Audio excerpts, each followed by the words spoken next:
अभी तक हमने बहुत सारी चीज़ें देखी हैं इन 6 दिनों में। पहले तो हमने आचार्य का परिचय देखा, फिर सबसे प्रथम मंगलाचरण में यह देखा कि किसे नमस्कार किया, कैसे किया, इसमें 24 और तीर्थंकर कैसे आ गए।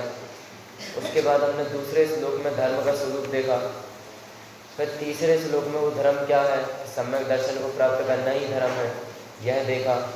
फिर चौथे श्लोक में हमने सम्यक दर्शन का लक्षण देखा था और 3 मूर्ताओं के बारे में, लोक मूर्ता, देव मूर्ता, गुरु मूर्ता, इनके बारे में हमने कल जाना था। एक बार उसे भी संक्षेप में देख लेते हैं कि हाँ, आपको 7 बोल भी दोबारा बताने थे आपको, तो वो 7 बोल भी मैं दोबारा बताता हूँ कि धर्म कहाँ कहाँ नहीं मिलता। तो जब हमने सम्यक दर्शन का लक्षण देखा था तो उसमें हमने यह देखा था, आप, आगम और तपोव्रत अर्थात गुरु का श्रद्धान, और क्या देखा था, 3 मूर्ताओं से रहित, अष्टांग से सहित और अस्मय अर्थात मदों से आस्मय, 8 मदों से रहित, ऐसा जो हमने स्वरूप है वो देखा था। उसके बाद हमने लोक मूर्ता को देखा था कि लोग किस में धर्म मानते हैं, रेत मिट्टी आदि के पत्थर टीले लगा देते हैं, उसमें क्या मानते हैं, धर्म मानते हैं। और किस में धर्म मानते हैं कि पर्वत से गिरने का धर्म मानते हैं, नदी में नहाने में धर्म मानते हैं। यदि नदी में नहाने से धर्म हो जाता, सारे पाप धुल जाते, तो सब दिन भर पाप करते और रात में क्या करते, नदी में नहा लेते, सारे पाप फिर उनके धुल जाते। पर ऐसा नहीं है, कोई पत्थर को पूजने में धर्म मानता है, कोई ये करते हैं वो करते हैं, ऐसे बहुत सारी चीज़ें होती हैं लोक मूर्ता में। उसके बाद हमने देव मूर्ता देखी थी कि जो देव राग द्वेष आदि से मलिन है उनको पूजना क्या है, देव मूर्ता है। और वो भी कैसा पूजना, इच्छा सहित मुझे कोई वरदान मिल जाए, ऐसा पूजना क्या है, देव मूर्ता है। उसके बाद हमने गुरु मूर्ता देखी थी कि निर्ग्रंथ कौन होते हैं, वो तो मुनिराज होते हैं। पर जो गुरु मूर्ता है उसमें क्या, साग्रंथ वाले जो गुरु हैं, जो परिग्रह सहित हैं, वो क्या करते हैं, राग द्वेष से तो वो सहित हैं और वो खुद भी संसार में परिवर्तन करने वाले हैं और हमारा भी संसार में क्या करवाने वाले हैं, परिवर्तन करवाने वाले हैं। तो उनको पूजना, उनकी प्रशंसा करना क्या है, गुरु मूर्ता है। अब हमें एक बार ये जो 7 पॉइंट आए थे कल कि धर्म कहाँ कहाँ नहीं मिलता, ये बस दोबारा देख रहे हैं, फिर हमें अपने आप्त के स्वरूप की ओर आगे बढ़ना है। आप्त के स्वरूप में बताने योग्य 2-4 बातें और हैं, उनको भी स्पष्ट करते हुए आगे बढ़ेंगे कि आप्त किसे कहते हैं। तो पहले हम ये 7 पॉइंट देखते हैं कि सबसे पहला था कि पैसे के बदले धर्म नहीं मिलता। कोई कितना भी अमीर हो, कितना भी धन खर्चा करे, कितना भी दान करे, कितने भी मंदिर बनवाए, उसको उसके बदले क्या नहीं मिलता, धर्म नहीं मिलता। इन 7 पॉइंटों को आप याद कर ले, यही क्वेश्चन आज पुनः पूछने वाले हैं। आज माता जी को नहीं बताने देंगे, आज कोई और बताएगा उत्तर। और दूसरा पॉइंट ये है, किसी का दिया नहीं मिलता, कोई धर्म नहीं दे सकता। कोई गुरु आपको बुला के पास में धर्म दे दे, ऐसा नहीं हो सकता। मैं आपको धर्म दे दूँ, ये भी नहीं हो सकता। अरे भगवान भी स्वयं धर्म देना चाहे आपको तो वे भी धर्म नहीं दे सकते। तो ऐसा धर्म किसी का दिया नहीं मिलता, वो तो स्वयं के परिणामों से होता है। और क्या कहते हैं कि मंदिर, पर्वत, जल, अग्नि, देव मूर्ति, तीर्थ क्षेत्र आदि में नहीं रखा, जो वहाँ से जाकर ले आए। इतने जितनी भी चीज़ें मैंने बोली हैं, मंदिर, पर्वत, जल, अग्नि, देव मूर्ति, तीर्थ क्षेत्र, यहाँ पे धर्म रखा नहीं है कि किसी वस्तु की तरह रखा हो, आप जाएं और उठाकर ले आएं, ऐसा नहीं है। धर्म तो खुद के परिणामों से होगा, कहीं पर जाने से कहीं पर रखा नहीं मिलेगा आपको धर्म। और क्या कहते हैं, चौथा पॉइंट कहते हैं उपवास, व्रत, काय क्लेश आदि तब से भी नहीं मिलता। हम इतने उपवास करते हैं, व्रत करते हैं, अपने शरीर को इतना कष्ट देते हैं, पर उससे भी धर्म नहीं मिलता। और फिर क्या कहा, देवादि के मंदिर में उपकरण दान, मंडल पूजन आदि करके नहीं मिलता। कि देवादि के मंदिर में हमने घंटी दान कर दी, उससे मिल जाएगा धर्म। थाली दान कर दी, कलश दान कर दिए, द्रव्य दान कर दी, इन सब से क्या है, इन सब से धर्म नहीं मिलने वाला है। ये तो तुमने दान कर दिए, चलो पुण्य तो मिल जाएगा, धर्म इनसे नहीं मिलने वाला है। मंडल पूजन, सिद्ध चक्र महामंडल विधान, 10 लक्षण महामंडल विधान, कितने विधान करते हैं, इनसे मिल जाएगा धर्म, मंडल पूजन से मिल जाएगा, इनसे भी नहीं मिलने वाला। और क्या कहते हैं कि घर छोड़कर वन शमशान आदि में रहने लगे तो वहाँ भी, ये छठवां पॉइंट है, घर छोड़ दे, शमशान में रहने लगे जहाँ एकदम शांति होती है, वन में रहने लगे जहाँ और कम शांति होती है, शमशान से तो कम शांति होती है वन में, तो वहाँ रहने लगे तो वहाँ धर्म मिल जाएगा।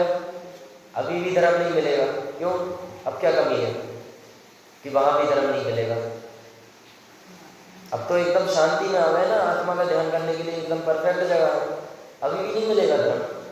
दादाजी एकदम शांत जगह में आ गए, शमशान में आ गए, वन में आ गए, तो धर्म मिल जाएगा? अभी भी नहीं मिलेगा, अभी क्या कमी है? आत्मा के स्वरूप का ज्ञान नहीं हुआ है अभी। और क्या कहते हैं, सच्चे धर्म का ज्ञान नहीं हुआ है। और क्या कहते हैं, अब 7वां पॉइंट कहते हैं कि धर्म कहाँ नहीं मिलता, तो परमेश्वर के नाम जप आदि करके भी धर्म नहीं मिलता। कितनी बार महावीर भगवान बोले धर्म मिल जाए? अच्छा, कितनी बार महावीर भगवान बोले कि वो नीचे आए फिर हमें धर्म दे दे? ऐसा नहीं हो सकता। अरे उससे तो धर्म मिलता ही नहीं है। फिर क्या कहते हैं कि जब हमारी आत्मा पर पदार्थों को छोड़कर अपने स्वरूप की ओर देखती है, मोह राग द्वेष से रहित होती है, 10 लक्षण रूप होती है, 10 धर्मों रूप होती है, तब क्या होता है? तब आत्मा स्वयं धर्म रूप हो जाता है। अरे धर्म मिलता है तब, वो तो बात है ही नहीं, आत्मा ही धर्म रूप हो जाता है, आत्मा खुद ही धर्म रूप हो जाता है, ऐसा बताते हैं। उसके बाद हमने सम्यक दर्शन का स्वरूप देखा ही था, 3 मूर्ताओं को देख भी लिया था, मतों को देखना बाकी है, तो उनको हम आगे देख लेंगे, क्योंकि अभी हमारा ये देव के 4 श्लोक, एक श्लोक शास्त्र के बारे में और एक श्लोक गुरु के बारे में आचार्य दे रहे हैं। आज हमें इतना प्रकरण पूरा करना है, इसके बाद सम्यक दर्शन के 8 अंगों की चर्चा चालू हो रही है। अच्छा, ऐसा क्या है 8 अंगों में जो इतनी तेजी से उसकी तरफ जा रहे हैं? अरे आचार्य ने वहां पर बताया है कि सम्यक दृष्टि होता है, उसे कैसे पहचानते हैं? पता करना है, नहीं करना पता कि हम सम्यक दृष्टि है नहीं है? भाई साहब पीछे, आपको पता करना है नहीं करना? नहीं करना पता, क्यों? आपको ये पता नहीं करना हम सम्यक दृष्टि है या नहीं है? भाई साहब आपको करना पता, क्योंकि अगर हमने पता नहीं किया, अपनी आत्मा में ध्यान नहीं लगाया, तो क्या होगा? फिर से पंच परावर्तन में भटकते रहेंगे, फिर से संसार में कहीं खो जाएंगे। फिर जैन धर्म के मिलने के चांसेस कैसे हैं? अरे बहुत दुर्लभ है, बहुत दुर्लभ। एक बार जो निगोद में गए, असंख्यात वर्ष तक चांस ही नहीं है कोई, पहले तो बाहर आने का, असंख्यात वर्ष तक चांस ही नहीं है, कोई तुक्का उक्का लग जाए ऐसा भी कुछ नहीं है। और एक बार 6 महीने में कितने जीव आते हैं निगोद से बाहर? 608 जीव बाहर आते हैं। मोक्ष कितने जाते हैं? 608 ही मोक्ष जाते हैं। तो चांस बहुत दुर्लभ है। क्या है? दुर्लभ। तो इसलिए हमें क्या करना है? आत्मा का ध्यान करना है। क्यों? एक बार अगर आत्मा का ध्यान नहीं हुआ तो क्या होगा? संसार में रह जाएंगे। और आत्मा का ध्यान हो गया तो क्या होगा? धवला पुस्तक 5 में अंदर त्रिरूपणा में आया है ना कि जिस जीव को एक बार सम्यक दर्शन हो गया उसका काल संसार में कितना रह जाता है? अर्थ पुद्गल परावर्तन मात्र रह जाता है। अर्थ पुद्गल परावर्तन, उसके अंदर अंदर उसे मोक्ष हो ही जाता है। तो ऐसा है क्या कि वो अर्थ पुद्गल परावर्तन पूरा करे? ऐसा भी नहीं है। ऐसा कहते हैं कि अर्थ पुद्गल परावर्तन के अंदर अंदर उसे मोक्ष हो ही जाएगा। ऐसा भी हो सकता है कि अर्थ पुद्गल परावर्तन पूरे होने में 10 दिन बचे हैं। कितने दिन बचे हैं? 10 दिन बचे हैं। अभी तक दीक्षा ही नहीं ली। 9 दिन बचे हैं, अभी भी दीक्षा नहीं ली। अरे महाराज, दीक्षा कब लोगे? अर्थ पुद्गल परावर्तन पूरा होने वाला है।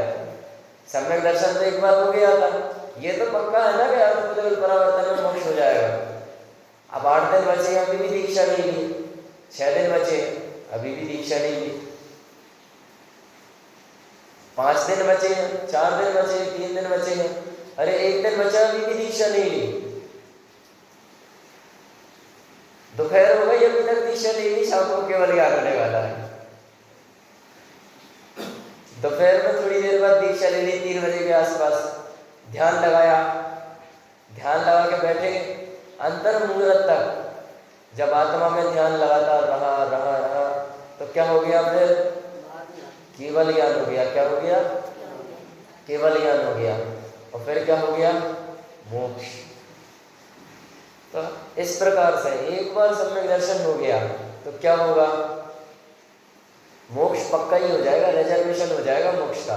फिर कोई टेंशन नहीं होगी हमें, मोक्ष जाएंगे नहीं जाएंगे ऐसा फिर क्वेश्चन नहीं होने वाला। तो यहाँ पर तो गारंटी है एक ना एक को सम्यक दर्शन हो ही जाएगा इन 10 दिनों के बाद। किसी ना किसी ने तो घर जाकर अपनी आत्मा का ध्यान किया ही होगा, क्योंकि सबको पता चल गया कि 10 लक्षण कब सार्थक होंगे, जब आत्मा का ध्यान करेंगे तब 10 लक्षण सार्थक होंगे, ऐसे तो सार्थक होने वाले नहीं है। चलिए अब हम अपने आप्त के लक्षण पर आते हैं। आप्त का स्वरूप बताते हुए आचार्य ने 4 श्लोक लिखे, तो अब हम ये देखते हैं। पहला, आप्त किसे कहते हैं?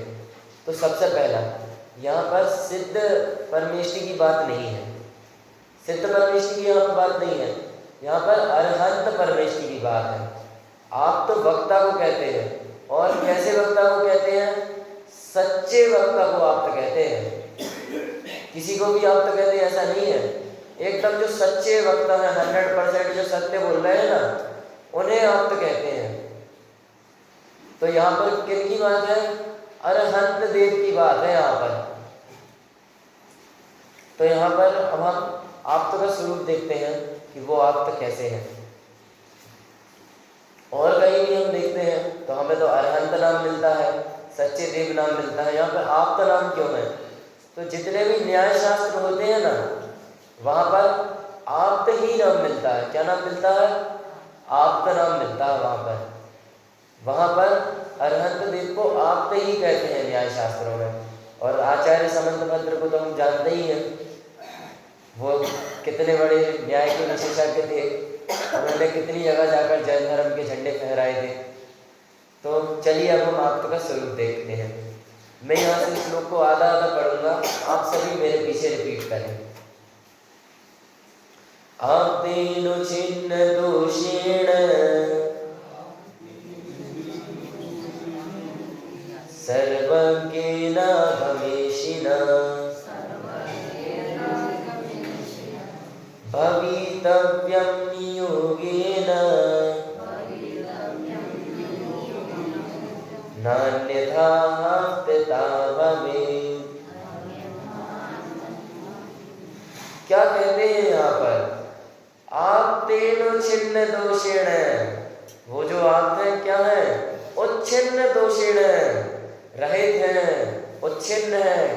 किन से? दोषों से रहित है। कौन से दोषों से?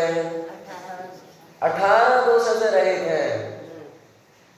मुझे लग रहा है आपको भी विषय धीरे धीरे पकड़ में आने लगा है, सब जुड़ रहे हैं धीरे धीरे विषय से। जैसे जैसे उत्तर दे रहे हैं मुझे और कन्फर्म हो रहा है कि सबको समझ में आ रहा है।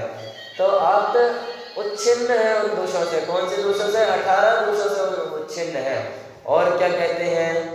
सर्वज्ञेन गमेशिना, सर्वज्ञ हैं, आगमेशिना, आगम का उपदेश देने वाले हैं। और क्या कहते हैं?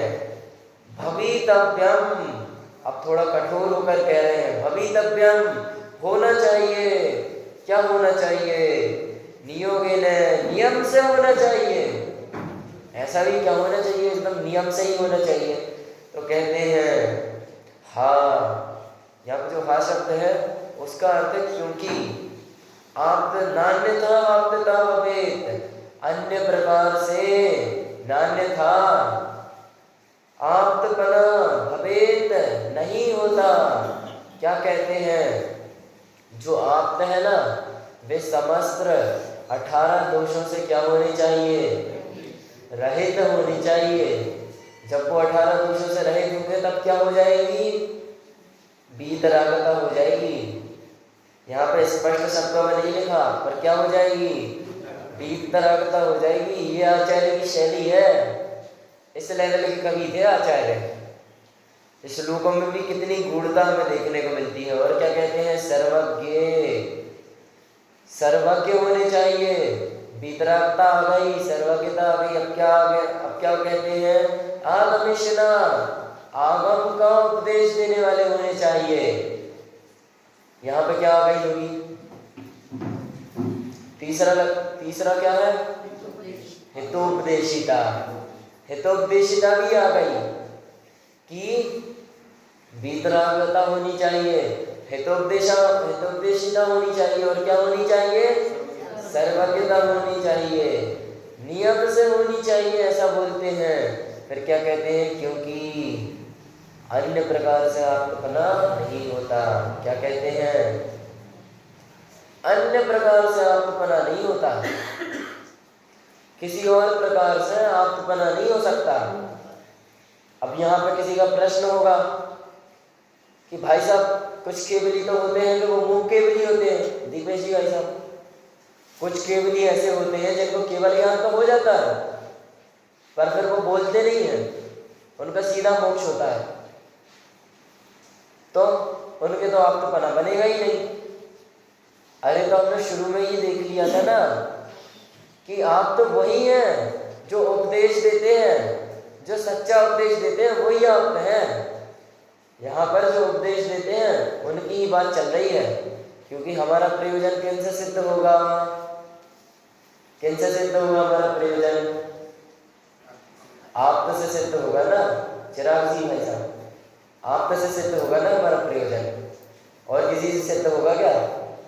अरे हमारा प्रयोजन जिससे सदता हम उसी के पास जाते हैं ना, लोक में जाते नहीं जाते। एक साथ लाइन से 4-5 किराने की दुकान है, एक किराने वाले से हमारी बहुत अच्छी बनती है, वो हमें सब सस्ते में देता है, भले 1-2 रुपये सस्ती क्यों ना दे, शक्कर 42 रुपये किलो है, वो 40 की क्यों ना दे, समझ रहे हैं आप, 180 का तेल है 175 में क्यों ना दे, जाते किसके पास है, हम उसी दुकानदार के पास जाते हैं। ऐसे ही हमारा जिनसे मोक्ष का प्रयोजन चलता है, हम किनके पास जाते हैं, उन्हीं के पास जाते हैं, उन्हीं को विशेष रूप से मानते हैं, क्योंकि वो क्या करते हैं, हमें उपदेश देते हैं मोक्ष मार्ग का, और हमारा प्रयोजन तो उन्हीं से चल रहा है, तो हम कहाँ जाएंगे, उन्हीं के पास जाएंगे। इस प्रकार से यहाँ पर आत्म का स्वरूप बताया। अब यहाँ पर जब अर्थ लिखा तो वहां पर एक और गुण ऐड किया, क्या, एक और अलग से थोड़ा सा मतलब हटके शब्द लिखा कि दोषों से रहे थे, थोड़ा उसका ही पर्यायवाची है उसका ही।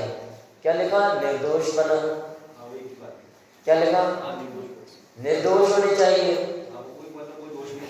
बात तो वही है, क्या होने चाहिए, निर्दोष, सारे दोषों से रहित होने चाहिए। पर अब किसी को शंका हो जाए, भाई साहब ये पुद्गल भी तो निर्दोष है, इस माइके ने बेचारे ने क्या गलती की है, इतना चिल्लाता रहता हूँ इस पर गाता रहता हूँ 3-3, 4-4 घंटे, क्या गलती की है इन पुद्गलों ने, क्या दोष किया है, क्या गलती की है, ये भी तो निर्दोष है कि नहीं। सब तरह का अच्छा भी सुना था, पूरा सुना नहीं। कैसा भाई साहब, ये माइक में जैसे आप अभी उपदेश दे रहे, हाँ, और कोई गलत है, कोई फड़को बात है, वो भी सुना है, माइक का। हाँ चलिए, भाई साहब का पॉइंट है कि मैं इस पर गलत बोलूँ या सही बोलूँ, ये मुझे सब सुनाने वाला है, पर जो आप तरह वो कुछ गलत या सही नहीं बताने वाले, यही कहना चाहते हैं भाई साहब। हाँ ठीक है। और क्या है, अब कोई कहे कि नहीं भाई साहब जो आप्त है वो मोहराग द्वेष रहित है, इसलिए आप्त है, इसमें कौन सा मोहराग द्वेष है, पुद्गल में कोई मोहराग द्वेष है नहीं है ना, पुद्गल आप्त हो गया ना, आप्त हो गया पुद्गल, भाई साहब पुद्गल आप्त हो गया, नहीं हुआ, क्या कमी रह गई, भीतरा भी तो है ही, क्या कमी रह गई, अरे सर्वज्ञ नहीं है ये, हितोपदेशी नहीं है। आचार्यों ने जो एक विशेषण रखे हैं ऐसे ही नहीं रखती है, बहुत सोच कर रखे हैं। अभी जब हम शास्त्र का स्वरूप पढ़ेंगे आगे वहाँ इससे संबंधित और पॉइंट आएंगे, इसलिए उसे मैं अभी खोल नहीं रहा हूँ ज़्यादा विशेष, वहीं पर उसकी विशेष व्याख्या करूँगा। तो यहाँ पर इस प्रकार से आप्त का लक्षण बताया। अब अगले श्लोक में आप तो ये तो बता दिया, आप 18 दोषों से रहित होते हैं, सर्वज्ञ होते हैं, हितोपदेशी होते हैं, पर वो 18 दोष कौन से हैं किसी को अगर ख्याल में ना हो उनको भी आचार्य बताते हैं। सभी मेरे पीछे श्लोक को रिपीट करेंगे। क्षुत पिपासा जरातंका जन्म अंतक भयस्मया नाराग द्वेष मोहाश्च यस्याप्तः सा प्रतीयते। आप सभी जोर से बोलिए, इतना तो हम सुन के याद कर ही सकते हैं, 2-4 शब्द। चलिए अगली बार से जो नहीं बोलेंगे उनसे मैं अलग से बुलवाऊंगा, यहाँ पर पाठ करवाऊंगा बुलवाकर। ठीक है भाई साहब, स्वीकृति है सबकी? चलिए सबकी स्वीकृति है, सबके चरणों पर दिख रहा है। चलिए क्षुत क्या कहते हैं? क्षुत अर्थात क्षुधा। क्षुधा का क्या अर्थ होता है? भूख। भूख नहीं लगती सर्वज्ञ देव को, जो आप होते हैं ना, भूख नहीं लगती उन्हें, वो इस भूख नामक विशेषण से रहित है। और क्या कहते हैं? पिपासा, प्यास। प्यास नहीं लगती। और क्या कहते हैं? अंतक। पहले कहते हैं जरा, फिर कहते हैं अंतक। जरा अर्थात वृद्धपना। क्या कहते हैं? बुढ़ापा। हम सबको एक दिन क्या होना है? बूढ़ा होना है। सर्वज्ञ देव कभी बूढ़े होते हैं क्या? नहीं होते ना। तो कहते हैं तो उन्हें बुढ़ापा भी नहीं आता। और क्या कहते हैं कि अंतक, मृत्यु नहीं होती। एक बार जो सर्वज्ञ हो गए, वीतरागी हो गए, उनकी क्या नहीं होती?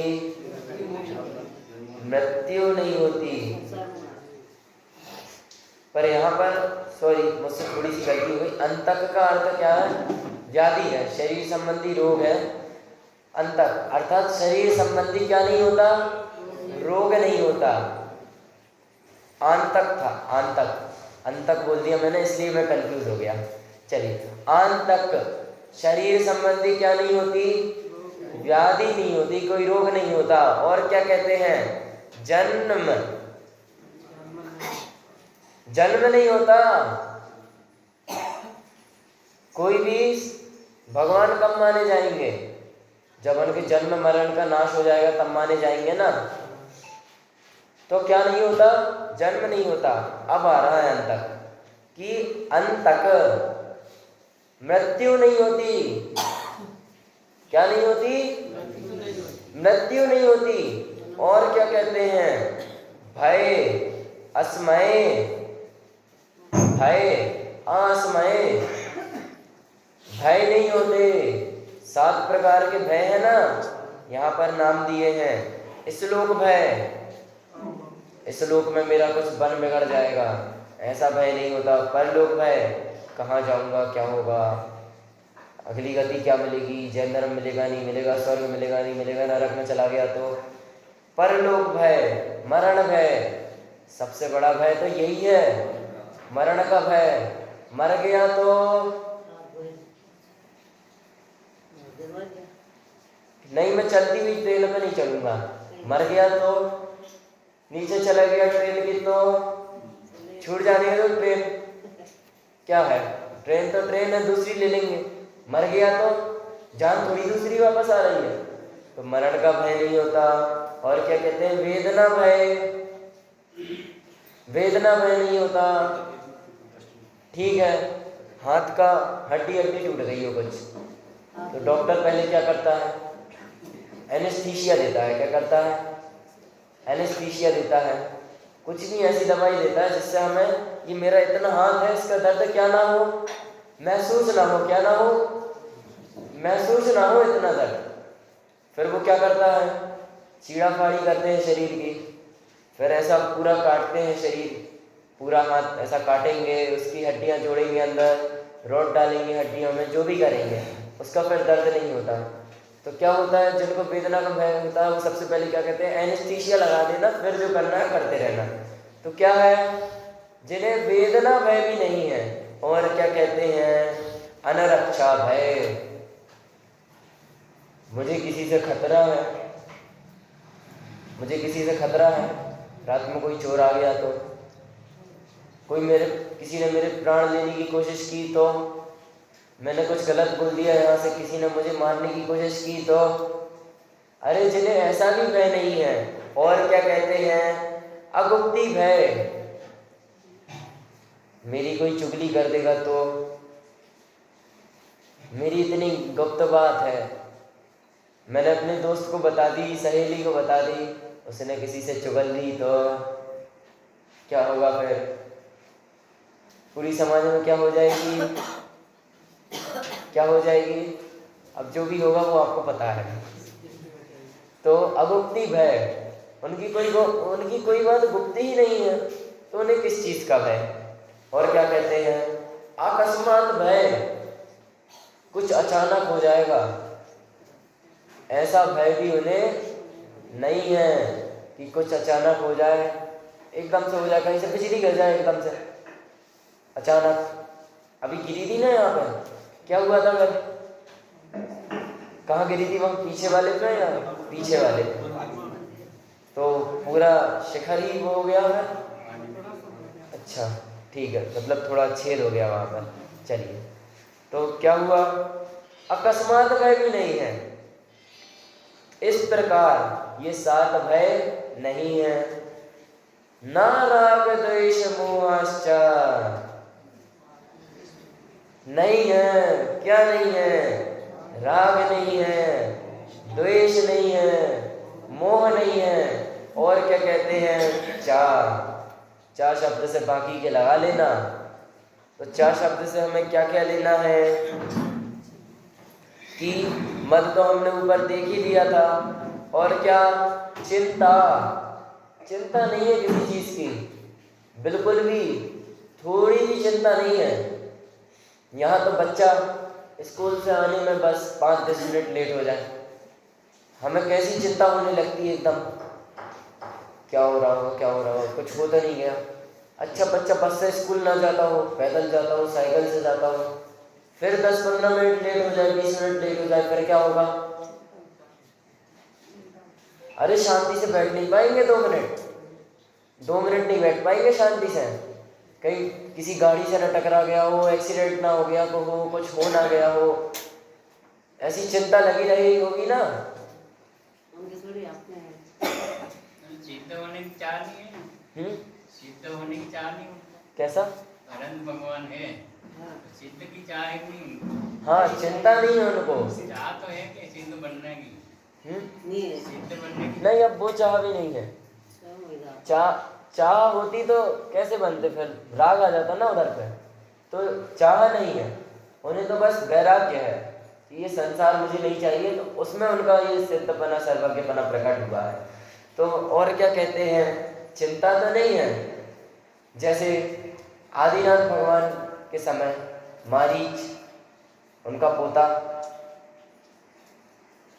मारीच, उसको संसार में ही भटकना है, एक कोड़ा कोड़ी सागर तक।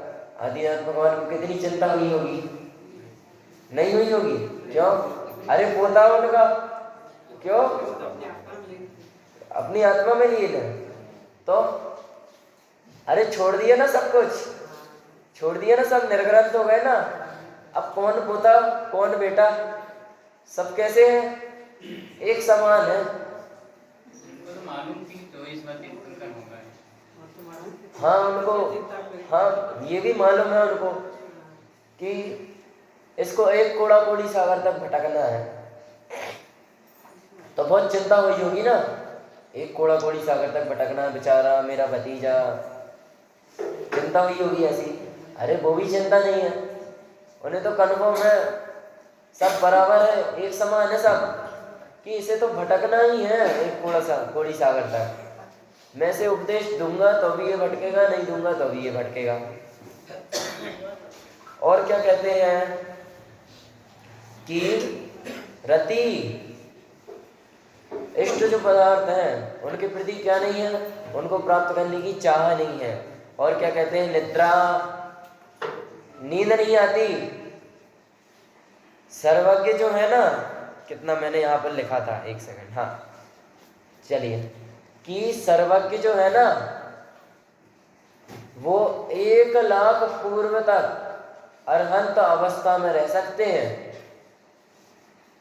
शरीर तो हम यही वाला है कि नहीं, यही शरीर है कि नहीं, बस परम औदारिक है, शरीर तो यही है। नींद क्यों नहीं आती? तो 1,00,000 पूर्व तक नींद नहीं आती। अरे हम एक दिन ना सोए ना, ऐसे ऐसे होते हैं नहीं होते? उनको 1,00,000 पूर्व तक नींद नहीं आती, नहीं आती ना नींद, निद्रा से रहित है। और क्या कहते हैं, विस्मय, आश्चर्य से रहित हैं, कुछ आश्चर्य नहीं होता। अरे वाह कितनी अच्छी घड़ी है, वाह एक मेरे पास भी होती, आश्चर्य नहीं होता ऐसा कुछ भी देख के, वाह इतना तेज दौड़ देता, कुछ आश्चर्य नहीं होता कुछ भी देखकर। अरे ऐसे भी हेलीकॉप्टर होते हैं, कोई आश्चर्य नहीं होता। इस दोष से भी वो क्या है, रहित है। और क्या कहते हैं कि विषाद, शोक नहीं होता किसी। चलिए मैं इसका उदाहरण नहीं लेता हूँ, ये सब आपको पता है, इसका मैं कोई भी उदाहरण नहीं बोल रहा हूँ शोक का। शोक आपको बहुत अच्छे से पता है कि शोक क्या होता है। जब भी किसी का मरण हो जाता है तो हम कितना रोते हैं, बिलखते हैं, बहुत समय तक उसके गम में रहते हैं, तो वो सब क्या है, शोक है। तो सर्वज्ञ भगवान को किसी चीज़ का शोक है क्या? नहीं है ना, तो शोक से भी वो रहित हैं। और क्या कहते हैं, स्वेद, पसीना नहीं आता। कहीं कहीं तो मूर्ति को पसीना आ जाए तो क्या हो जाता है, अतिशय हो जाता है। अरे अरे भगवान को पसीना आ गया, फिर क्या होता है, सारे लोग वहीं पूजने जाते हैं उन्हीं भगवान को। खुद के मंदिर के भगवान बैठे रह जाएंगे, दूसरे मंदिर जाते हैं कि वो तो अतिशयकारी है। पसीना आ गया भगवान को, पसीना पोंछना है, क्या हो गया, अतिशय हो गया। भगवान को पसीना आता है क्या? अरे जिन भगवान को पसीना आ जाए ना वो भगवान नहीं है, ऐसा कहते हैं यहाँ पर, डंके की चोट पर कहते हैं एकदम। जिन्हें पसीना आ जाए ना वो भगवान नहीं हो सकते। और क्या कहते हैं, और ऊपर से क्या है, पाषाण की प्रतिमा से कहीं से पसीना आना संभव नहीं है। कुछ ओस वगैरह जम जाए वो अलग बात है, पाषाण की प्रतिमा से तो और पसीना आना संभव ही नहीं है। श्वेतांबर मत की समालोचना का इसमें प्रकरण है, उसमें श्वेतांबर क्या है, वो केवली का कबलाहार मानते हैं। क्या मानते हैं? कबलाहार। वो कहते हैं कि केवली जो है ना वो ऐसे थाली से उठाकर क्या खाते हैं, आहार खाते हैं, उन्हें पसीना आता है, ये सब होता है। और उनकी एक वो कहानी भी है, वो कौवे वाली जो भी है, एक रोग हो गया था सर्वज्ञ को ऐसा, तो ऐसा कुछ होता नहीं है। अभी हम श्वेतांबर मत की समालोचना का प्रकरण ले नहीं रहे हैं क्योंकि बहुत सारे प्रकरण अभी बचे हैं आगे, 8 अंग वगैरह बहुत सी चीज़ें बची हैं, यही हमारा आज पूरा नहीं हो पा रहा। हमें 6 श्लोक लेने थे, अभी दूसरा चल रहा है, तो अभी श्वेतांबर मत समालोचना का प्रकरण तो मैं छोड़ रहा हूँ, पर आप ऐसा मान लेना, इसका श्रद्धा नहीं कर लेना, ऐसा कुछ सर्वज्ञ को होता नहीं है, पसीना आता नहीं है। और क्या कहते हैं, खेद, व्याकुलता नहीं होती, बिल्कुल व्याकुलता नहीं होती। कभी कभार बहुत ज़्यादा गर्मी हो जाए, हमें अंदर से कैसा लगने लगता है, एकदम बहुत व्याकुलता होने लगती है, बैठ नहीं पाते 2 मिनट, ऐसा लगता है कुछ होने वाला, अंदर से बहुत खराब लगने लगता है। तो वो क्या है, व्याकुलता नहीं होती इस प्रकार की, 1 लाख पूर्व तक बैठे रहे या 1 साल बैठे, उनको कुछ व्याकुलता नहीं है। मुझे क्या करना, मुझे तो बस भव्य जीव आएंगे तो दिव्य ध्वनि सहज ही खिलेगी। उन्हें इसकी भी चिंता नहीं है दिव्य ध्वनि खिलानी है नहीं खिलानी, इसका भी बोझ नहीं है, कुछ व्याकुलता ही नहीं है। और क्या कहते हैं कि 18 दोष अब पूरे हो गए। यही 18 दोष हैं। इन 18 दोषों से क्या है, सर्वज्ञ रहित हैं। ये 18 दोष जिनके नहीं होते उन्हें आप्त कहते हैं। क्या कहते हैं, आप्त। और यह तो हमने देख ही लिया है। आप्त किन्हें कहते हैं कि जो नॉर्मल सर्वज्ञ बीतरागी हैं, उनकी बात नहीं चल रही यहाँ पर। जो वक्ता हैं, सच्चे वक्ता हैं एकदम, उनकी यहाँ पे बात चल रही है कि जो एकदम हमें हित का उपदेश देने वाले हैं, उनकी ही यहाँ पे बात चल रही है। और किसी अन्य की यहाँ पे बात नहीं चल रही है कि ठीक है भाई साहब, बीतरागी तो वो भी है, सर्वज्ञ तो वो भी है, उन्हें आप आप्त क्यों नहीं कह रहे? अरे आप्त कहते ही उन्हें जिनके वक्तापना हो। और कैसा वक्तापना हो, सच्चा वक्तापना हो, उन्हें ही आप्त कहते हैं। तो यहाँ पर उन्हीं आप्त की चर्चा हो रही है, क्योंकि हमारा जो प्रयोजन है ना, वो उन्हीं से सिद्ध होने वाला है। अब आगे जो 7वें नंबर का श्लोक आ रहा है, उसमें जो सर्वज्ञ देव हैं उनके और 8 नाम गिनाए हैं। कितने नाम गिनाए हैं? 8 नाम गिनाए हैं। तो एक बार हम श्लोक देखते हैं, समय तो हो गया है, यद्यपि हम बस एक बार श्लोक पढ़ लेते हैं, 8 नामों के नाम देख लेते हैं, और फिर उन नामों का सारांश क्या है, उन नामों की सार्थकता क्या है, यह हम कल देखेंगे। सभी मेरे पीछे रिपीट करें। कोई मुझे रिपीट करता नहीं देखा तो क्या होगा, मैं उनसे पाठ करवाऊंगा। चलिए। परमेष्टि परम ज्योति विरागो विमलाकृति सर्वज्ञो नादि मध्यांतः सर्वशास्त्रोपलाल्यते। क्या कहते हैं यहाँ पर? पहला नाम परमेष्टि। क्या कहते हैं? परमेष्टि। एक काम ये कर सकते हैं कि हम इन नामों की संक्षेप में सार्थकता देख लेते हैं। तो पहला नाम है परमेष्टि, तो हमारा ये श्लोक भी पूरा हो जाएगा और कल हम आगे भी बढ़ पाएंगे। तो पहला नाम कहते हैं परमेष्टि। जो परम इष्ट है हमें, वो कौन है? हम तो 5 परमेष्टि कहते हैं, पर यहाँ पर किसको परमेष्टि कहा? कि जो हमें परम इष्ट है, ऐसे अरहंत भगवान, वो परमेष्टि हैं। और क्या कहते हैं? परम ज्योति, अर्थात परम ज्योति केवल ज्ञान को कहते हैं। जिन्हें केवल ज्ञान है, ऐसे परम ज्योति। और क्या कहते हैं? विरागो, जो राग द्वेष मोह रहित हैं, ऐसे विरागो। कितने नाम हो गए? 3 नाम हो गए। और क्या कहते हैं? विमला, विमला, विमला नाम तो नहीं है किसी का। विमला, मल रहित हैं। जितने भी दोष आप लगा सकते हो, राग द्वेष मोह क्षुत् पिपासा जरा तंका, इन सब से क्या है? इन सारे मलों से रहित हैं। और क्या कहते हैं? कृति, कृति की करने योग्य सारे कार्य कर चुके हैं, अब जिन्हें कुछ करना बाकी नहीं है। और क्या कहते हैं? सर्वज्ञ। सर्वज्ञ तो हम जानते ही हैं, जो 3 लोक की, 3 काल की, समस्त पदार्थों की। और क्या कहते हैं? अनादि मध्यांतः, आदि मध्य और अंत से जो रहित हैं। और क्या कहते हैं? सार्व, सार्व विशेषण दे रहे हैं। इसका क्या अर्थ होता है? इसका अर्थ हितोपदेशी होता है कि जिनके मन, वचन, काय, सबकी प्रवृत्ति किस लिए होती है? भव्य जीवों के उपकार के लिए होती है। और क्या कहते हैं? आखिरी नाम कहते हैं 8वां नाम शास्त्रो, हित का जो उपदेश देने वाले हैं, ऐसे यहाँ पर कितने नाम गिनाए? 8 नाम गिनाए। तो आज शाम को जब प्रश्न पूछेंगे तो पहला प्रश्न ऐसा है कि आपको सर्वज्ञ भगवान के 8 नाम याद कर कर आना है।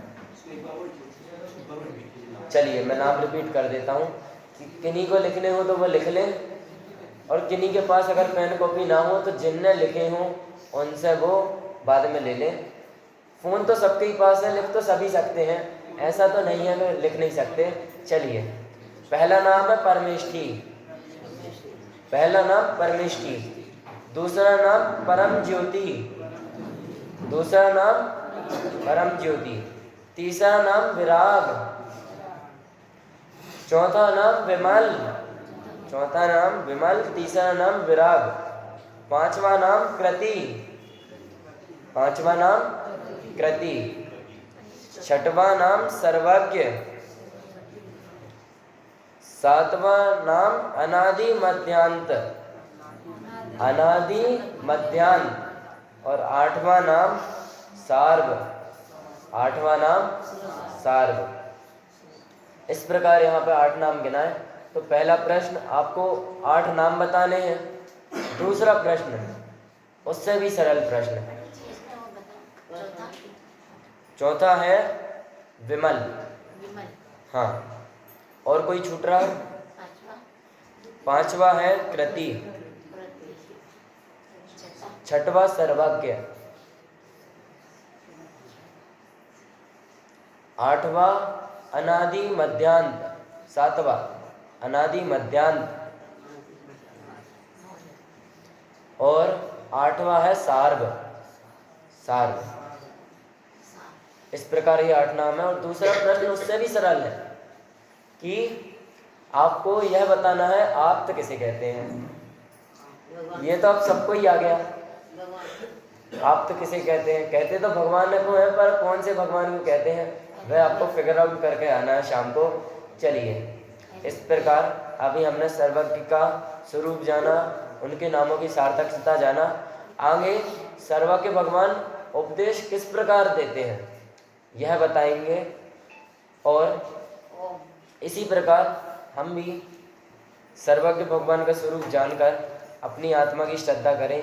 इसी मंगल भावना से मैं भी अपनी वाणी को विराम देता हूँ।